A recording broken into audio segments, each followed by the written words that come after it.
UP का हाथी जिस ओर करवट ले ले केंद्र की सत्ता उस ओर चली जाती है। यानी कि दिल्ली का रास्ता लखनऊ से होकर गुजरता है। कई कहावतें हैं जो ये बताती है कि अगर दिल्ली पर काबिज होना है, केंद्र की सत्ता तक पहुंचना है, चाहे कोई एक राजनीतिक दल हो, चाहे कई राजनीतिक दलों से बना गठबंधन हो, पहले उत्तर प्रदेश को फतेह कीजिए।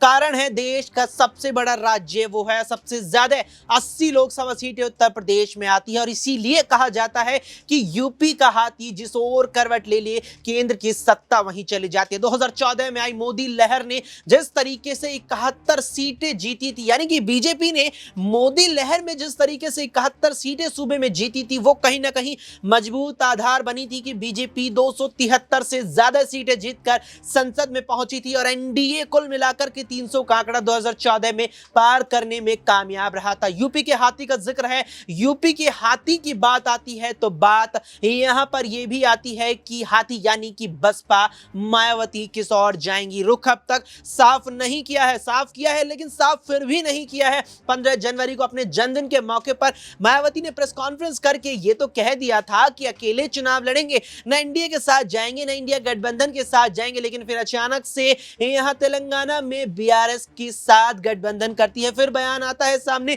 कि गठबंधन तो होगा लेकिन क्षेत्रीय दलों के साथ होगा, राष्ट्रीय दलों के साथ गठबंधन नहीं होगा। अब इन क्षेत्रीय दलों में यह माना जा रहा है कि चंद्रशेखर आजाद की आसपा आजाद समाज पार्टी साथ थी, असदुद्दीन ओवैसी की एआईएमआईएम के साथ भी मायावती गठबंधन कर सकती हैं। लेकिन सवाल अभी भी है कि क्या मायावती यहां खुले तौर पर इंडिया गठबंधन में शामिल हो जाएंगी या फिर पीछे से बैकडोर से समर्थन देती नजर आएंगी। कई सवाल हैं जो मायावती को लेकर इस समय सूबे की सियासत में लगातार उठ रहे हैं और इन तमाम सवालों पर बात करेंगे इस खास पेशकश में। आखिरकार बात जरूरी